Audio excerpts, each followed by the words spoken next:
নমস্কার বন্ধুরা, তোমরা কেমন আছো? আশা করছি সবাই ভালো আছো। তো আমি শুরু করছি তোমাদের সামনে নতুন একটা টপিক নিয়ে, একটা যুবশ্রী নিয়ে তোমাদের সামনে আবার আজকে আলোচনা করছি। তোমরা দেখছো তোমাদের সেই প্রিয় YouTube channel emergency blog video, আর আমি তোমাদের বন্ধু সেই অনিমেষ। তো বন্ধুরা, যুবশ্রী জিনিসটা কি সেটা অনেকেই হয়তো জানেন, অনেকেই জানেন না।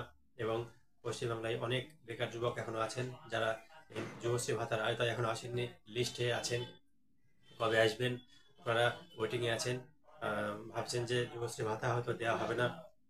অনেক বন্ধুরাই ভাবছিল যে যুবশ্রী ভাতা হয়তো রাজ্য সরকার বন্ধ করে দিল, কিন্তু বিগত কিছুদিন আগেই 2 মাসের ভাতা দেওয়া হয়েছিল। এবং অনেকে 2 মাস, অনেকে 3 মাস, অনেকে 4 মাসের ভাতা পেয়ে গিয়েছেন। যারা 4 মাসের ভাতা পেয়েছেন তাদের কাছে অনুরোধ করবো যে আপনারা কমেন্ট করবেন এবং তারা বলবেন যে আপনারা কত পেলেন এবং কোন কোন জেলা থেকে ভিডিওটা দেখছেন আপনারা কাইন্ডলি কমেন্ট করবেন। তো যাই হোক বন্ধুরা, ভিডিওটা তোমরা স্কিপ করবে না, তোমরা শেষ পর্যন্ত দেখতে থাকো।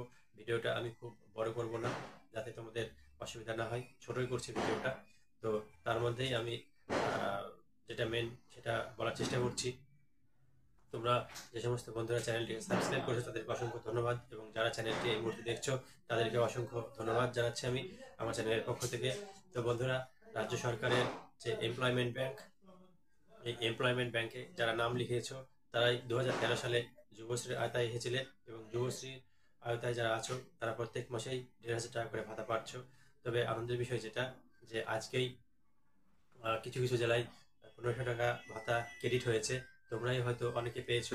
যারা আজকে টাকাটা পেয়েছো তারা কমেন্ট করে বলবে যে দাদা আজকে আমরা টাকাটা পেয়েছি।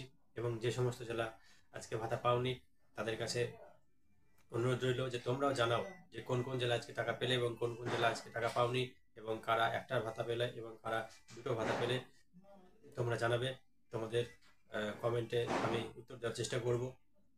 এবং এমপ্লয়মেন্ট ব্যাংক নিয়ে তোমরা যদি কিছু প্রশ্ন করে থাকো তবে সেখানে আমি আমার যে তথ্যগুলো জানা আছে সেগুলো তোমাদেরকে দেওয়ার চেষ্টা করব। তো আশা করছি তোমরা সবাই ভালো আছো। তো বন্ধুরা, এখনো কটা ভাতা বাকি আছে তোমরা জানো? হিসাব মতন আম, এখনো 3-4টে ভাতা বাকি। তো সেটা সে সূত্রে মারফত খবর যে অল্প কিছু দিনের মধ্যে সেই ভাতাটা দিয়ে দেওয়া হবে। তো যুবশ্রী ভাতায় এখনো যারা অংশগ্রহণ করনি, অর্থাৎ যে সমস্ত বেকার ছেলেমেয়েরা এখনো যুবশ্রীটা পাওনি এবং এমপ্লয়মেন্ট ব্যাংকে নাম লেখাওনি, তাদের কাছে অনুরোধ করবো যে তোমরা এই ভিডিওটি দেখার পরেই তোমরা তোমাদের যে নিয়ারেস্ট এমপ্লয়মেন্ট এক্সচেঞ্জ আছে, জেলার যে এমপ্লয়মেন্ট এক্সচেঞ্জ আছে সেখানে যাও এবং সেখানকার আধিকারিকদের সঙ্গে কথা বলো এবং এমপ্লয়মেন্ট ব্যাংকে তোমার নামটা তুলে আসো। কারণ তোমরা এখানে নামটা তুলে আসলে একটা সময় তোমরা ঘরে বসে 1,500 টাকা করে ভাতা পাবে, যেটা তোমাদের কোনো না কোনো কাজে হয়তো লাগবে। তো সেই জন্য বলবো বন্ধুরা, তোমরা অযথা ঘরে বসে থেকে সময় নষ্ট করে সময়টা নষ্ট করো না। তোমরা যাও এমপ্লয়মেন্ট ব্যাংকে এবং নামটা লিখে আসো। এমপ্লয়মেন্ট ব্যাংকে নাম লেখালেই তোমরা একটা সময় ধাপে ধাপে যে যুবশ্রী ভাতার লিস্টটা আস্তে আস্তে উপরের দিকে উঠছে, অর্থাৎ তোমার নামটাও যদি উপরের দিকে থাকে তো আস্তে আস্তে আস্তে আস্তে তোমার সেখানেও নামটাই পৌঁছাবে। এবং তোমার নামটাই যখন পৌঁছাবে, স্কোরটা তোমার কাছে যখন পৌঁছাবে, তখনই সেখান থেকে তোমার ডাক আসবে, অর্থাৎ এমপ্লয়মেন্ট এক্সচেঞ্জ থেকে তোমাকে ডাকবে ফোনের মাধ্যমে, বা ফোনে এসএমএস দিতে পারে যে তোমরা তোমাদের ডকুমেন্টসগুলো নিয়ে এখানে দেখা করো।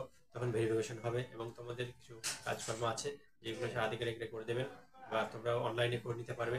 তারপরে তোমাদের যুবশ্রী ভাতার আওতায় আসলে তোমরা প্রত্যেক মাসে 1,500 টাকা করে ভাতা পাবে। তো বন্ধুরা, আমি কিছুদিন আগে বলেছিলাম যে খুব অল্প দিনের মধ্যে ভাতা দেবে। তো বন্ধুরা, আজকে এই ভাতাটা অনেক জেলায় ক্রেডিট হয়েছে। সেটা তোমরা দেখেছো, অনেকের হয়তো মেসেজ যায়নি। তবে যাদের মেসেজ যায়নি তোমাদের কাছে অনুরোধ যে তোমরা তোমাদের অ্যাকাউন্টটা একবার চেক করে নাও। দেখো তোমাদের অ্যাকাউন্টে হয়তো ক্রেডিট হয়ে যেতে পারে। তো অনেক সময় মেসেজ আসে না, অনেক সময় ক্রেডিট হয়ে যায়, আবার অনেক সময় মেসেজ আসে, আসার পরে হয়তো 2 দিন লেট হয় ক্রেডিট হতে। এমন সমস্যা তো রয়েছে। তো বন্ধুরা, তোমরা সবাই, যে সমস্ত যুবশ্রী বন্ধুরা আছে, তোমরা সবাই নিজেদের ব্যাংক অ্যাকাউন্ট চেক করো, দেখো কাদের কাদের ভাতা ঢুকেছে। তো আগামী ভিডিওতে তোমাদের সঙ্গে আবার দেখা হচ্ছে। ভিডিওটা যাদের ভালো লাগলো তাদের কাছে অনুরোধ যে তোমরা এখনো পর্যন্ত যদি এই চ্যানেলের সাবস্ক্রাইব না করে থাকো চ্যানেলটাকে, তাহলে তোমরা এই মুহূর্তে চ্যানেলটাকে সাবস্ক্রাইব করে দাও এবং পাশে থাকা বেল আইকনটিকে বাজিয়ে দিয়ে আমার সঙ্গে থাকো, যাতে আগামী দিনে যুবশ্রী সংক্রান্ত এবং বিভিন্ন গুরুত্বপূর্ণ তথ্য তোমাদের সঙ্গে আমি শেয়ার করতে পারি এবং তোমরা যাতে সবার আগে এই তথ্যগুলো পেয়ে যাও। সেই জন্য তোমাদেরকে বলবো যে তোমরা চ্যানেলটি অবশ্যই সাবস্ক্রাইব করে রাখো। ভালো থেকো বন্ধুরা। আগামী দিন আবার তোমাদের সঙ্গে দেখা হচ্ছে।